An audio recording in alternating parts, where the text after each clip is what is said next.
आइए सुनते हैं नवा अध्याय निशुंभ वध। राजा ने कहा, ऋषिराज, आपने रक्तबीज के वध से संबंध रखने वाला वृतांत मुझे सुनाया। अब मैं रक्तबीज के मरने के पश्चात क्रोध में भरे हुए शुंभ व निशुंभ ने जो कर्म किया वह सुनना चाहता हूँ। महर्षि मेधा ने कहा, रक्तबीज के मारे जाने पर शुंभ और निशुंभ को बड़ा क्रोध आया और अपनी बहुत बड़ी सेना का इस प्रकार सर्वनाश होते देखकर निशुंभ देवी पर आक्रमण करने के लिए दौड़ा। उसके साथ बहुत से बड़े बड़े असुर देवी को मारने के वास्ते दौड़े और महापराक्रमी शुंभ अपनी सेना सहित चंडिका को मारने के लिए बढ़ा। फिर शुंभ और निशुंभ का देवी से घोर युद्ध होने लगा। वह दोनों असुर इस प्रकार देवी पर बाणों को फेंकने लगे जैसे मेघों से वर्षा हो रही है। उन दोनों के चलाए हुए बाणों को देवी ने अपने बाणों से काट डाला और अपने शस्त्रों की वर्षा से उन दोनों दैत्यों को भीषण चोट पहुंचाई। निशुंभ ने तलवार और चमकती हुई ढाल लेकर देवी के सिंह पर आक्रमण किया। अपने वाहन को चोट पहुंची हुई देखकर देवी ने निशुंभ की तलवार व ढाल दोनों को ही काट डाला। तलवार और ढाल कट जाने पर निशुंभ ने देवी पर शक्ति से प्रहार किया। देवी ने अपने चक्र से उसके 2 टुकड़े कर दिए। फिर क्या था, दैत्य मारे क्रोध के जल भुन गया और उसने देवी को मारने के लिए उनकी ओर शूल फेंका, किंतु देवी ने अपने मुक्के से उसको चूर चूर कर डाला। फिर उसने देवी पर गदा का प्रहार किया। देवी ने त्रिशूल से गदा को भस्म कर दिया। इसके बाद वह फरसा हाथ में लेकर देवी की ओर लपका। देवी ने अपने तीखे बाणों से उसे धरती पर सुला दिया। अपने पराक्रमी भाई निशुंभ के इस प्रकार से मरने पर शुंभ क्रोध में भरकर देवी को मारने के लिए दौड़ा। वह रथ में बैठा हुआ था, उत्तम आयुधों से सुशोभित, अपनी 8 बड़ी बड़ी भुजाओं से सारे आकाश को ढके हुए था। शुंभ को आते हुए देखकर देवी ने अपना शंख बजाया और धनुष की टंकार का भी अत्यंत शब्द किया। साथ ही अपने घंटे के शब्द से संपूर्ण दिशाओं को व्याप्त कर दिया। इसके पश्चात देवी के सिंह ने भी अपनी दहाड़ से आकाश, पृथ्वी और 10 दिशाओं को पूरित कर दिया। तदंतर आकाश में उछलकर काली ने अपने दोनों हाथों को पृथ्वी पर पटका।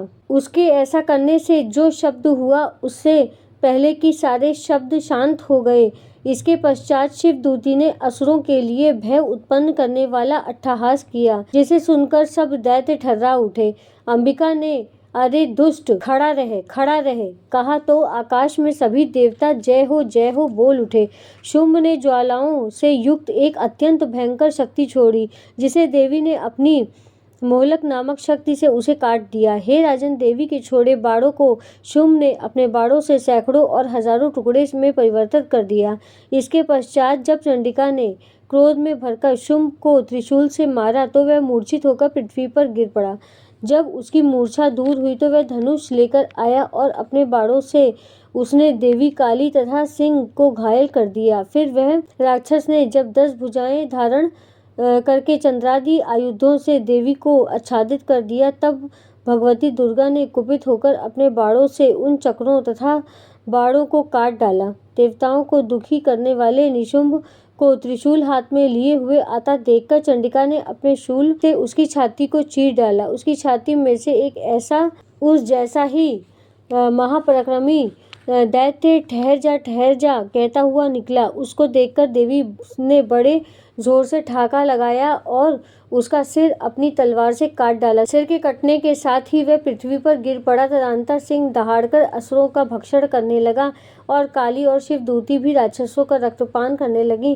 कौमारी की शक्ति भी ब्राह्मणी के कमंडलू के जल से कितने ही महादैत्य नष्ट हो गए।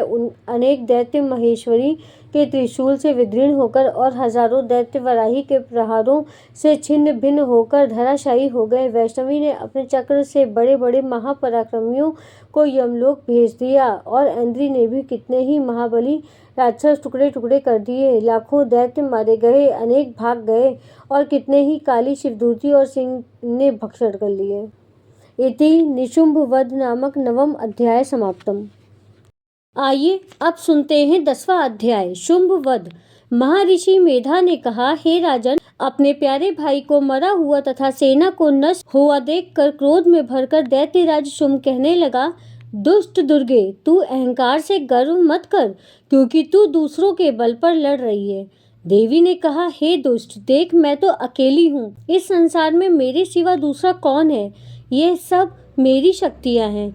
देख, ये सब मुझ में प्रविष्ट हो रही हैं। इसके पश्चात ब्रह्माणी आदि सब देवियां उस देवी के शरीर में लीन हो गईं और देवी अकेली रह गईं। तब देवी ने कहा, मैं अपनी ऐश्वर्य शक्ति से अनेक रूपों में यहाँ उपस्थित हुई थी। उन सब रूपों को मैंने समेट लिया है। अब अकेली ही यहाँ खड़ी हूँ। तुम भी यहीं ठहरो। तब देवताओं तथा राक्षसों को देखते देखते देवी तथा शुंभ में भयंकर युद्ध होने लगा। अंबिका देवी ने सैकड़ों शस्त्र अस्त्र छोड़े। उधर दैत्यराज ने भी भयंकर अस्त्रों का प्रहार आरंभ कर दिया। देवी के छोड़े हुए सैकड़ों अस्त्रों को दैत्य ने अपने अस्त्रों द्वारा काट दिया। इसी प्रकार शुंभ ने जो अस्त्र छोड़े उनको देवी ने अपनी भयंकर हुंकार के द्वारा काट डाला। धनुष कट जाने पर दैत्येंद्र चमकती हुई ढाल लेकर देवी की ओर दौड़ा, किंतु जब वह देवी के समीप पहुंचा तो देवी ने अपने तीक्ष्ण बाणों से उसकी चमकने वाली ढाल को भी काट डाला। फिर दैत्येंद्र के घोड़े मार दिए, रथ तोड़ दिया और सारथी को भी मार डाला। तब वह भयंकर मुदगर लेकर देवी पर आक्रमण करने के लिए चला, किंतु देवी ने अपने बाणों से उसके मुदगर को भी काट दिया। इस पर दैत्य ने क्रोध में भरकर देवी की छाती में बड़े जोर से मुक्का मारा। दैत्य ने जब देवी को मुक्का मारा तो देवी ने भी उसकी छाती में जोर से थप्पड़ मारा। थप्पड़ खाकर पहले तो दैत्य पृथ्वी पर गिर पड़ा, किंतु तुरंत ही वह उठ खड़ा हुआ और फिर वह देवी को पकड़कर आकाश की ओर उछला। वहां जाकर दोनों में युद्ध होने लगा। वह युद्ध ऋषियों व देवताओं को आश्चर्य में डालने वाला था। देवी आकाश में दैत्य के साथ बहुत देर तक युद्ध करती रही। फिर देवी ने उसे आकाश में घुमाकर पृथ्वी पर फेंका। दुष्ट आत्मा दैत्य पुनः उठकर देवी को मारने के लिए दौड़ा। दैत्यराज शुंभ को अपनी ओर आता देखकर देवी ने उसकी छाती विदीर्ण करके उसको पृथ्वी पर पटक दिया। देवी के त्रिशूल से घायल होने पर दैत्य के प्राण पखेरु उड़ गए। उसके गिरने पर समुद्र, द्वीप, पर्वत और पृथ्वी सब कांपने लगे। दुष्ट आत्मा के मरने से संपूर्ण जगत प्रसन्न व स्वस्थ हो गया तथा आकाश निर्मल हो गया। पहले जो उत्पात सूचक मेघ और उल्कापात होते थे वे सब शांत हो गए। मारे जाने पर नदियां अपने ठीक मार्ग से बहने लगी। संपूर्ण देवताओं का हृदय हर्ष से भर गया और गंधर्वनियां सुंदर गीत गाने लगी। गंधर्व बाजे बजाने लगे और अप्सराएं नाचने लगी। पवित्र वायु बहने लगी तथा सूर्य की कांति भी अधिक स्वच्छ हो गई। यज्ञशालाओं की बुझी हुई अग्नि अपने आप प्रज्वलित हो उठी और चारों दिशाओं में शांति फैल गई। इति शुंभ वध नाम 10वां अध्याय समाप्तम। आइए अब सुनते हैं 11वां अध्याय। देवताओं द्वारा देवी की स्तुति और वरदान प्राप्ति। महर्षि मेधा ने कहा, दैत्यों के मर जाने पर इंद्रादि देवता अग्नि को आगे करके कात्यायनी देवी की स्तुति करने लगे। उस समय अभीष्ट की प्राप्ति के कारण उनके मुख खिले हुए थे और देवताओं ने कहा, हे देवी, शरणागतों के दुखों को दूर करने वाली देवी, तुम प्रसन्न हो। हे संपूर्ण जगत की माता, तुम प्रसन्न हो। हे विश्वेश्वरी, तुम विश्व की रक्षा करो, क्योंकि तुम इस चर और अचर की ईश्वरी हो। हे देवी, तुम संपूर्ण जगत की आधार रूप हो, क्योंकि तुम पृथ्वी रूप में भी स्थित हो और अत्यंत पराक्रम वाली देवी हो। तुम विष्णु की शक्ति हो, विश्व की बीज परम माया हो और तुमने ही इस संपूर्ण जगत को मोहित कर रखा है। तुम्हारे प्रसन्न होने पर ही मोक्ष की प्राप्ति होती है। हे देवी, संपूर्ण विद्याएं तुम्हारे ही भिन्न भिन्न स्वरूप हैं। इस जगत में जितनी स्त्रियां हैं वे सब तुम्हारी ही मूर्तियां हैं। एकमात्र तुमने ही इस जगत को व्याप्त कर रखा है। तुम्हारी स्तुति किस प्रकार हो सकती है, क्योंकि तुम परम बुद्धि रूप हो और सभी प्राणियों को स्वर्ग और मुक्ति देने वाली हो, अतः इसी रूप में तुम्हारी स्तुति की गई है। तुम्हारी स्तुति किस प्रकार हो सकती है, क्योंकि तुम परम बुद्धि रूप हो और सभी प्राणियों को स्वर्ग और मुक्ति देने वाली हो, अतः इसी रूप में तुम्हारी स्तुति की गई है। तुम्हारी स्तुति के लिए इससे बढ़कर और क्या युक्तियां हो सकती हैं। संपूर्ण जनों के हृदय में बुद्धि रूप होकर निवास करने वाली, स्वर्ग तथा मोक्ष प्रदान करने वाली नारायणी देवी, तुमको नमस्कार है। कला, काष्ठा आदि रूप से अवस्थाओं को परिवर्तन की ओर ले जाने वाली तथा प्राणियों का अंत करने वाली नारायणी, तुमको नमस्कार है। हे नारायणी, संपूर्ण मंगलों के मंगल रूप वाली, हे शिवे, हे संपूर्ण प्रयोजनों को सिद्ध करने वाली, हे शरणागत वत्सला, 3 नेत्रों वाली गौरी, तुमको नमस्कार है। सृष्टि स्थिति तथा संहार की शक्तिभूता सनातनी देवी, गुरु का आधार तथा सर्व सुखमयी नारायणी, तुमको नमस्कार है। हे शरण में आए हुए शरणागतों और दीन दुखियों की रक्षा में तत्पर और संपूर्ण पीड़ाओं को हरने वाली नारायणी, तुमको नमस्कार है। हे नारायणी, तुम ब्रह्मांड का रूप धारण करके हंसों से जुते हुए विमान पर बैठती हो तथा कुछ से अभिमंत्रित जल छिड़कती रहती हो, तुम्हें नमस्कार है। महेश्वरी रूप से त्रिशूल, चंद्रमा और सर्पों को धारण करने वाली, हे महावृषभ वाहन वाली नारायणी, तुम्हें नमस्कार है। मोरों से घिरी रहने वाली, महाशक्ति को धारण करने वाली, हे कौमारी रूप धारिणी, तुम्हें नमस्कार है। हे शंख, चक्र, गदा और धनुष रूप आयुधों को धारण करने वाली वैष्णवी शक्ति रूपा नारायणी, तुम हम पर प्रसन्न हो, तुम्हें नमस्कार है। हे दांतों पर पृथ्वी धारण करने वाली वराही रूपणी कल्याणमयी नारायणी, तुम्हें नमस्कार है। हे उग्र नरसिंह रूप से दैत्यों को मारने वाली, त्रिभुवन की रक्षा में संलग्न रहने वाली नारायणी, तुम्हें नमस्कार है। हे मस्तक पर किरीट और हाथ में महावृष धारण करने वाली, सहस्त्र नेत्रों के कारण उज्ज्वल वृत्रासुर के प्राण हरने वाली ऐन्द्री शक्ति, तुम्हें नमस्कार है। हे शिवदूती स्वरूप से दैत्यों के महामत को नष्ट करने वाली, हे घोर रूप वाली,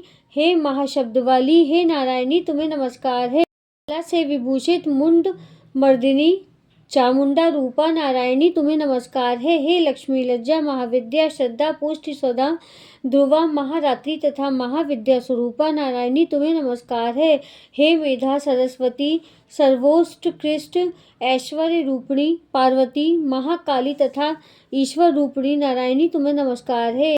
हे सर्वस्वरूप, हे सर्वेश्वरी, हे सर्वशक्तियुक्त देवी, हमारी भय से रक्षा करो, तुम्हें नमस्कार है। हे कात्यायनी, तीनों नेत्रों से भूषित यह तेरा सौम्य मुख सब तरह के डरों से हमारी रक्षा करे, तुम्हें नमस्कार है। हे भद्रकाली, ज्वालाओं के समान भयंकर, अति उग्र एवं संपूर्ण असुरों को नष्ट करने वाली, तुम्हारा त्रिशूल हमें भयों से बचावे, तुमको नमस्कार है। हे देवी, जो अपने शब्द से इस जगत को पूरित करके दैत्यों के तेज को नष्ट करता है, वह आपका घंटा इस प्रकार हमारी रक्षा करे जैसे कि माता अपने पुत्र की रक्षा करती है। हे चंडिके, असुरों के रक्त और चर्बी से चर्चित जो आपकी तलवार है, वह हमारा मंगल करे, हम आपको नमस्कार करते हैं। हे देवी, तुम प्रसन्न होती हो तो संपूर्ण रोगों को नष्ट कर देती हो और जब रुष्ट हो जाती हो तो संपूर्ण वांछित कामनाओं को नष्ट कर देती हो। जो मनुष्य तुम्हारी शरण में आते हैं उन पर कभी विपत्ति नहीं आती, बल्कि तुम्हारी शरण में आए हुए मनुष्य दूसरों को आश्रय देने योग्य हो जाते हैं। अनेक रूप और अवतार धारण करके तुमने इंद्र, धर्मद्रोही असुरों का संहार किया है, वह तुम्हारे सिवा और कौन कर सकता था। चतुर्दश विद्याएं, पट, शास्त्र और चारों वेद तुम्हारे ही प्रकाश से प्रकाशित हैं, उनमें तुम्हारा ही वर्णन है। जहाँ राक्षस, भूत, प्रेत, विषैले सर्प, व्याधियाँ और शत्रुगण हैं, वहाँ और समुद्र के बीच में भी तुम साथ रहकर इस विश्व की रक्षा करती हो। हे विश्वेश्वरी, तुम विश्व का पालन करने वाली विश्व रूपा हो, इसलिए संपूर्ण विश्व को धारण करती हो, इसलिए ब्रह्मा, विष्णु और महेश की भी वंदनीय हो। जो भक्ति पूर्वक तुमको नमस्कार करते हैं वे विश्व को आश्रय देने वाले बन जाते हैं। हे देवी, तुम प्रसन्न हो और असुरों को मारकर जिस प्रकार हमारी रक्षा की है, ऐसे ही हमारे शत्रुओं से सदा हमारी रक्षा करती रहो। संपूर्ण जगत के पाप नष्ट कर दो और पापों से तथा फलस्वरूप होने वाली महामारी आदि बड़े बड़े उपद्रवों को शीघ्र ही दूर कर दो। विश्व की पीड़ा हरने वाली देवी, अपनी शरण में पड़े हुओं पर प्रसन्न हो। त्रिलोक निवासियों की पूजनीय परमेश्वरी, हम देवों को वरदान दो।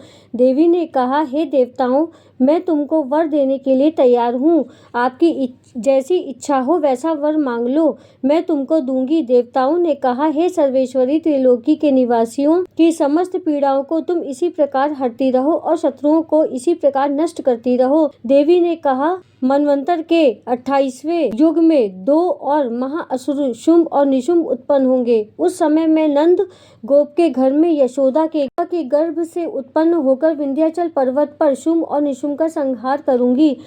फिर अत्यंत भयंकर रूप से पृथ्वी पर अवतीर्ण होकर मैं वैप्रचित्ति नामक दानवों का नाश करूंगी। उन भयंकर महाअसुरों का भक्षण करते समय मेरे दांत अनार के पुष्प के समान लाल होंगे। इसलिए स्वर्ग में देवता और पृथ्वी पर मनुष्य रक्त दंतिका नाम से मेरी स्तुति करेंगे। फिर जब 100 वर्षों तक वर्षा न होगी, तब मैं ऋषियों की स्तुति करने पर आयोनिज नाम से प्रकट होंगी और अपने 100 नेत्रों से ऋषियों की ओर देखूंगी। अतः मनुष्य शताक्षी नाम से मेरा कीर्तन करेंगे। उसी समय मैं अपने शरीर से उत्पन्न हुए शाकों द्वारा सब प्राणियों का पालन करूंगी और तब से इस पृथ्वी पर शाकंभरी के नाम से विख्यात होंगी। इस अवतार में मैं दुर्ग नामक महाअसुर का वध करूंगी। इससे मैं दुर्गा देवी के नाम से प्रसिद्ध होंगी। इसके पश्चात जब मैं भयानक रूप धारण करके ऋषियों महर्षियों की रक्षा करूंगी, तब भीमा देवी के नाम से मेरी ख्याति होगी। जब अरुण नामक असुर तीनों लोकों को पीड़ित करेंगे, तब मैं असंख्य भ्रमरों का रूप धारण करके उस महादैत्य का वध करूंगी। तब स्वर्ग में देवता और मृत्यु लोक में मनुष्य मेरी स्तुति करते हुए मुझे भ्रमरी नाम से पुकारेंगे। इस प्रकार जब जब पृथ्वी पर राक्षसों से पीड़ित होगी, तब तब मैं अवतरित होकर शत्रुओं का नाश करूंगी। इति देवी स्तुति नाम 11वां अध्याय समाप्तम। आइए सुनते हैं 12वां अध्याय, देवी के चरित्रों के पाठ का महात्म्य। देवी बोली, हे देवताओं, जो मनुष्य इन स्तोत्रों द्वारा एकाग्रचित होकर मेरी स्तुति करेगा, मैं उसके संपूर्ण कष्टों को निसंदेह हर लूंगी। मधुकैटभ के नाश, महिषासुर के वध और शुंभ तथा निशुंभ के वध की जो मनुष्य कथा कहेंगे, मेरे महात्म्य को अष्टमी, चतुर्दशी व नवमी के दिन एकाग्रचित से भक्ति पूर्वक सुनेंगे, उनको कभी कोई पाप न रहेगा। पाप से उत्पन्न हुई विपत्ति भी उनको न सताएगी। उनके घर में दरिद्रता न होगी और न उनको प्रियजनों का बिछोह भी होगा। उनको किसी भी प्रकार का भय न होगा। इसलिए प्रत्येक मनुष्य को भक्ति पूर्वक मेरे इस कल्याणकारक महात्म्य को सदा पढ़ना और सुनना चाहिए। मेरा ये महात्म्य महामारी से उत्पन्न हुए संपूर्ण उपद्रवों को एवं सभी प्रकार के उत्पातों को शांत कर देता है। जिस घर में, मंदिर में या अन्य स्थान पर मेरी यह सप्तशती विधि पूर्वक पढ़ी जाती है, उस स्थान को मैं कभी भी त्यागती नहीं। वहाँ सदा ही मेरा निवास रहता है। बलिदान, पूजा, होम तथा महोत्सवों में मेरा ये चरित्र पढ़ना तथा सुनना चाहिए। ऐसा हवन या पूजन मनुष्य चाहे जानकर या बिना जाने करे, मैं उसे तुरंत ग्रहण कर लेती हूँ। शरद काल में प्रत्येक वर्ष जो महापूजा की जाती है, उनमें मनुष्य भक्ति पूर्वक मेरा ये महात्म्य सुनकर सब विपत्तियों से छूट जाता है और धन धान तथा पुत्रादि से संपन्न हो जाता है।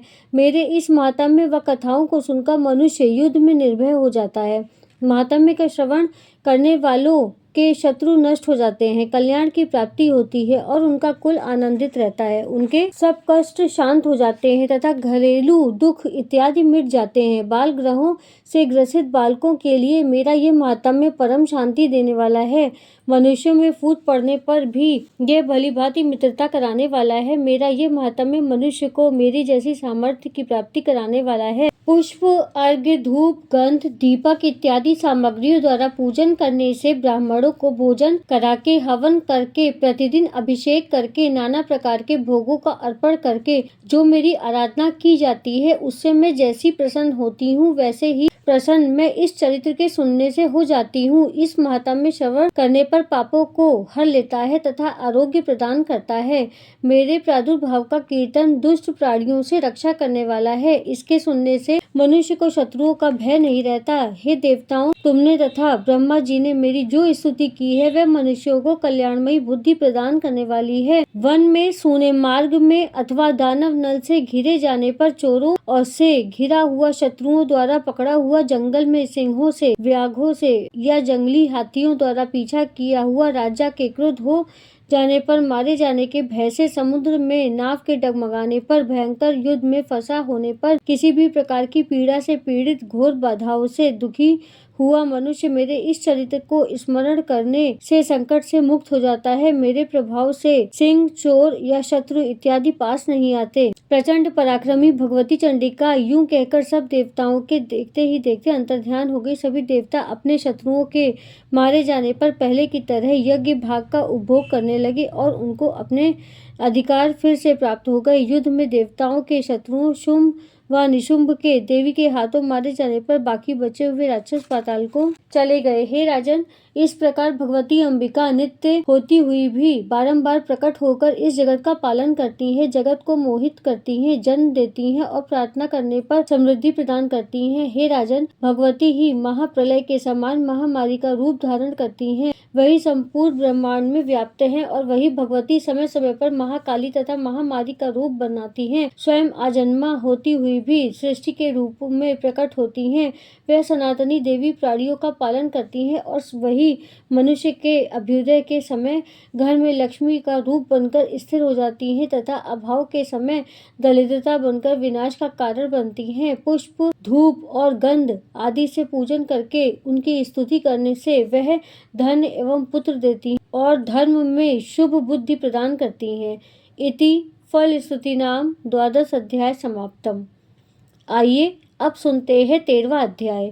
राजा सुरथ और वैश्य को देवी का वरदान। महर्षि मेधा ने कहा, हे राजन, इस प्रकार देवी के उत्तम महात्म्य का वर्णन मैंने तुमको सुनाया। जगत को धारण करने वाली इस देवी का ऐसा ही प्रभाव है। यही देवी ज्ञान को देने वाली है और भगवान विष्णु की इस माया के प्रभाव से तुम और यह वैश्य तथा अन्य विवेकी जन मोहित होते हैं और भविष्य में मोहित होते रहेंगे। हे राजन, तुम इसी परमेश्वरी की शरण में जाओ। यही भगवती आराधना करने पर मनुष्य को भोग, स्वर्ग तथा मोक्ष प्रदान करती है। मार्कंडेय जी ने कहा, महर्षि मेधा की यह बात सुनकर राजा सुरथ ने उग्र व्रत वाले ऋषि को प्रणाम किया और वह राजा तथा वैश्य तपस्या के लिए वन को चले गए। वे दोनों नदी के तट पर आसन लगाकर भगवती के दर्शनों के लिए तपस्या करने लगे। दोनों ने नदी के तट पर देवी की मूर्ति बनाई और पुष्प, धूप, दीप तथा हवन द्वारा उनका पूजन करने लगे। पहले उन्होंने आहार को कम किया, फिर बिल्कुल निराहार रहकर भगवती में मन लगाकर एकाग्रता